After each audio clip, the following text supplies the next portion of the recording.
ખેડાના યુવાનને પોતાની કાર પર નકલી નંબર પ્લેટ લગાવી ભારે પડી છે. હાર્ટ હોસ્પિટલ પાસે પોલીસે નકલી નંબર પ્લેટવાળી કારને પકડી પાડી હતી અને નડિયાદ પશ્ચિમ પોલીસ મથકે ફરિયાદ પણ નોંધાવવામાં આવી છે. આ યુવક કારમાં કાળા કાચ લગાવી શહેરમાં ફરતો પણ હતો અને હા, નકલી નંબર પ્લેટ લગાવવાના ગુનામાં 3 વર્ષની સજા પણ થઈ શકે છે. 31/5/25ના રોજ એક સ્કોર્પિયો વાહન જે છે જેમાં કાળા કલરના કાચ લગાવેલા હતા અને સાથે સાથે એ કારની ઉપર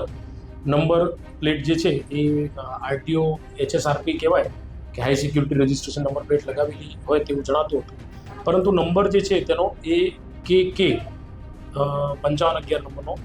લખેલો હતો. હવે જે જોતા એ નંબર પ્લેટ જે છે એ ખોટી બનાવેલો, પોલીસે બનાવટ કરવા માટે, છેતરપિંડી માટે બનાવેલો પોલીસને ધ્યાને આવતા પોલીસે એ ગાડીના વાહન ચાલક જે છે એની પૂછપરછ કરેલી અને એ અર્પિત કમલકાંત યાદવ નામના જે ઈસમ છે